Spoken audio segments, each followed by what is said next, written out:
As we talk about how to help others pursue God, we've learned that ministry and discipleship are essentially about relationships. And so we want to talk here in Lesson 4 about how to connect with people. We've seen that people matter to God, that people are eternal, and so it's important to think about how do we view people? How do we look at the people around us? And in Luke chapter 7, we see two examples of how two different people viewed others. The story's told in Luke chapter 7. When one of the Pharisees invited Jesus to have dinner with him, he went to the Pharisee's house and reclined at the table. A woman in that town who had lived a sinful life learned that Jesus was eating at the Pharisee's house, so she came there with an alabaster jar of perfume. As she sat behind him at his feet weeping, she began to wet his feet with her tears. Then she wiped them with her hair, kissed them, and poured perfume on them. When the Pharisee who had invited him saw this, he said to himself, "If this man were a prophet, he would know who is touching him and what kind of woman she is, that she's a sinner." Now jumping down to verse 44, then Jesus turned toward the woman and said to Simon, "Do you see this woman? I came into your house. You did not give me any water for my feet, but she wet my feet with her tears and wiped them with her hair. You did not give me a kiss, but this woman from the time I entered has not stopped kissing my feet.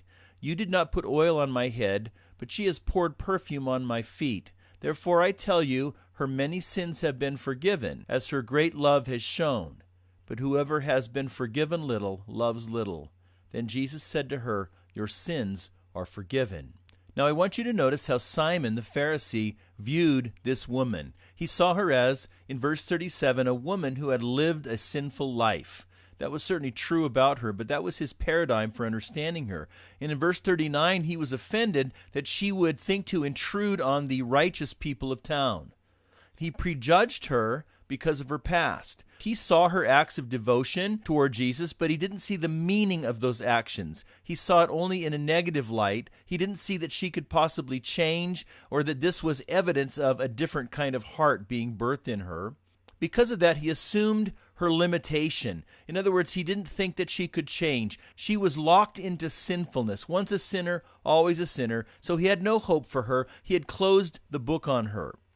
And in fact, it's interesting to see how Simon viewed Jesus. See, Jesus lost all credibility with the Pharisee because he'd let a sinner touch him. And that makes Simon's values in this situation very, very clear.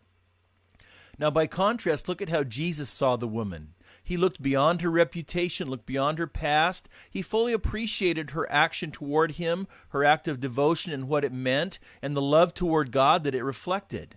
And so he refused to stereotype her. He saw her not just for her image or her reputation, but he saw her for herself. And he recognized her as an object of God's grace. He saw in her someone who was broken, but who could be transformed, someone whose heart could be touched, and thus he saw her with an incredible sense of hope. Now, the Pharisee only wanted to minister to the good people.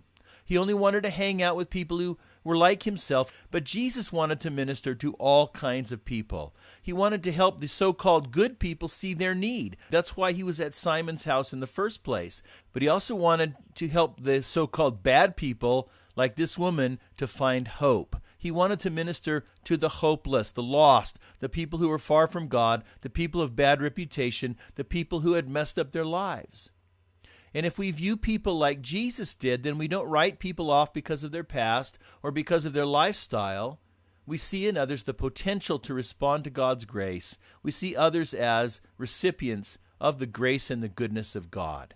So I encourage you to take a minute in your group and talk about how we see other people in our lives.